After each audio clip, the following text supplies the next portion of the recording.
যিসকল teacher job কৰিব বিচাৰে তেওঁলোকৰ বাবে এটা ভাল খবৰ। দুখন স্কুলৰ পৰা টিচাৰ ৰিক্ৰুটমেণ্ট ৰিলিজ কৰিছে। কেনেকৈ আবেদন কৰিব, চিলেবাছ কি থাকিব, সকলোবোৰ ডিটেইলছ মই ভিডিঅ'টো ক'ম।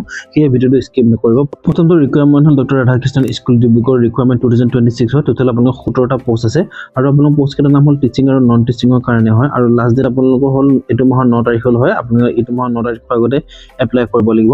ভেকেঞ্চি ডিটেইলছ হ'ল আমাৰ ছায়েন্স কোঅৰ্ডিনেটৰ কাৰণে হয়, য'ত টোটেল আপোনাৰ 4টা পোষ্ট আছে। চেলাৰী আপোনালোকৰ 12,000 পৰা 35,000 ভিতৰত হ'ব।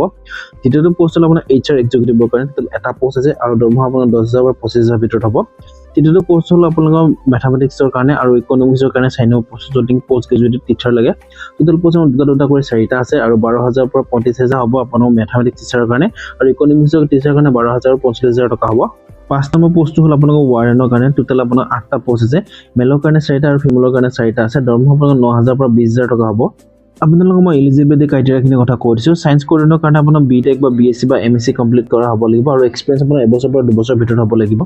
তাৰপিছত HR এক্সিকিউটিভৰ কাৰণে আপোনালোকে MBA কৰা হ'ব লাগিব হিউমেন ৰিচোৰ্চত। তাৰপিছত আপোনালোকৰ 2 বছৰ পৰা 3 বছৰ ভিতৰত এক্সপিৰিয়েঞ্চ লাগিব।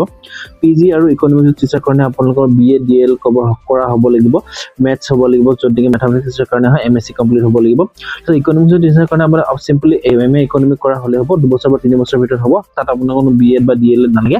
5 নম্বৰ ৱাৰ্ডেনৰ কাৰণে গ্ৰেজুৱেশ্যন হ'ব লাগিব এনি ডিচিপ্লিন ৰিকগনাইজ ইউনিভাৰ্চিটিৰ পৰা, মানে BA BSc BCom কৰা হ'লে হ'ব আৰু এক্সপিৰিয়েঞ্চৰ কথা নাই। আৰু আপোনালোকে যিকোনো এটা বয়সলৈ এপ্লাই কৰিব পাৰিব, কোনো এজ ৰিলেক্সেশ্যন নাই আৰু কোনো এপ্লিকেশ্যন ফিজ নাই। চ' আপোনালোকে এপ্লাই কেনেকৈ কৰিব, এপ্লাই কৰিবৰ কাৰণে তলত আপোনাৰ এটা ইমেইল লিংক দিয়া আছে। এইটো হয় ইমেইলটো লিংকটো। তাৰপিছত আপোনালোকে তাত ইমেইল কৰিব পাৰিব নিজৰ CV, নহ'বা আপোনালোকে এবাৰ ফোন কৰি ল'ব এইটো নম্বৰত। মই আপোনালোকক এতিয়া দ্বিতীয় ৰিকুৱাৰমেণ্টৰ কথা কৈ দিছোঁ, য'ত নেকি সংকলা বিদ্যাপীঠ ৰিকুৱাৰমেণ্ট 2026 হয়।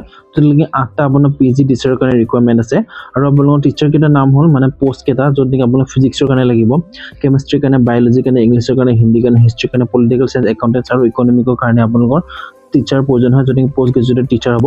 আৰু পে আপোনালোকৰ চেলাৰী নেগচিয়েবল লিখা আছে, তেখেতসকলক ইনষ্টিটিউট হিচাপত দিব। তাৰপিছত আপোনাৰ বয়সৰ সীমা 25 বছৰ ভিতৰত হ'ব লাগিব। 25 বছৰতকৈ ওপৰত হ'লে আপোনাৰ এপ্লাই কৰিব নালাগিব।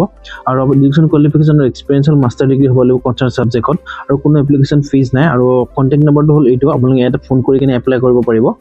বন্ধুসকল, আজি ভিডিঅ'টো ইমানেই আছিলে। ভিডিঅ'টো ভাল লাগিলে লাইক কৰিব আৰু চেনেলটো ছাবস্ক্ৰাইব কৰিবলৈ নাপাহৰিব।